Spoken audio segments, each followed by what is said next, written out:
So, with this newfound belief and faith and feeling like I knew that God was real, one big thing was on my mind, besides the fear of demons and such, and that was to save the lost. Now, I always considered myself a sort of not pushy person. I don't like to get in people's faces. So this was always a challenge for me. I never considered myself very good at trying to proselytize. I never considered myself a stand on the corner and preach sort.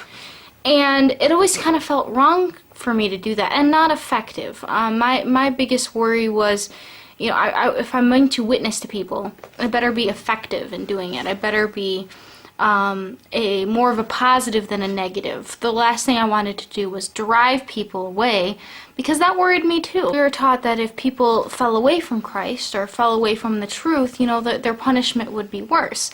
So the last thing I wanted to do was make things worse for people. So I figured, okay, I really want God to lead me to people I can witness to, people I can get my confidence up, find the best ways to do this. I knew that I couldn't prove it, but I figured if I could get people to open their minds to the possibility, God could move on them, and then they could see that it was real.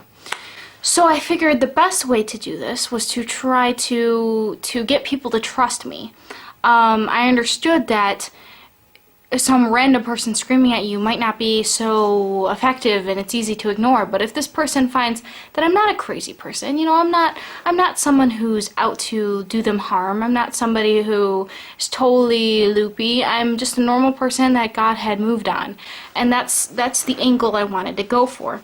But I started praying for people to be attracted to me, for me to get friends so I could witness to them, not only so I could be their friends to witness to them, but a big reason I wanted to share the gospel with people and save people from hell and things like that. I did start to talk to a girl who I saw in the cafeteria a lot, and so one time I sat with her and started chatting with her. We got along really well.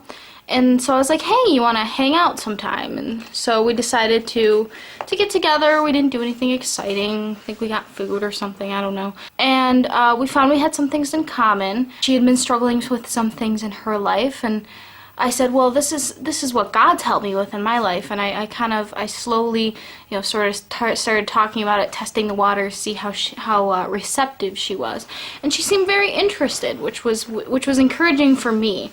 And at the end, I was like, I have a Bible study that I had bought from my home church and brought out there because I figured I would teach people Bible studies out there if I could.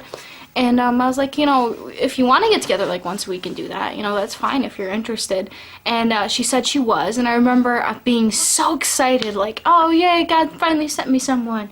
When she left, actually I did like a little dance outside my door because I'm a huge nerd, even then. And so I started teaching Bible studies in her dorm room once a week. She actually became a good friend of mine, very good friend, still is actually.